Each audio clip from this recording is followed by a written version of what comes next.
Nama Elben sempat disebut Barada Eliezer saat memberikan kesaksian dalam sidang lanjutan di Pengadilan Negeri Jakarta Selatan, Rabu kemarin. Di situ Elben dikatakan akan datang ke rumah Ferdi Sambo dan Putri Chandrawati di Jalan Bangka pada awal Juni 2022 lalu. Namun tak jelas apakah Elben datang bersama perempuan atau tidak, sebab Barada E tidak melihat keduanya saat datang. Perempuan itu menurut Barada Eliezer tidak dikenalnya, namun besar kemungkinan punya hubungan rahasia dengan Ferdi Sambo. Sebab saat perempuan itu datang, almarhum Yosua memerintahkan semua ajudan dan asisten rumah tangga untuk keluar dari rumah, kecuali dirinya dan Matius.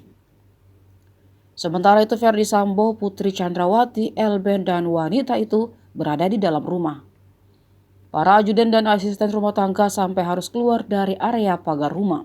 Ini menunjukkan jika Matius jadi orang yang tahu sudah terjadi sesuatu di dalam rumah Sambo kala itu. Begitu juga Elben, orang yang disebut rekan Ferdi Sambo. Sebab saat keluar dari rumah, wanita itu dikatakan Barada Eliezer dalam kondisi menangis. Sedangkan posisi Elben hanya duduk di depan pintu rumah.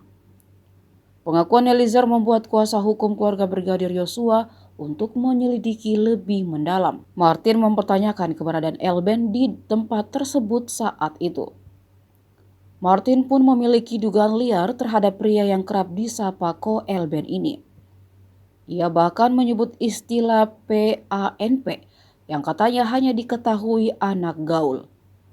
Martin meminta agar Elben ini menjadi saksi dan harus diperiksa untuk mengungkap kondisi hubungan sebenarnya antara Ferdi Sambo dan Putri Chandrawati.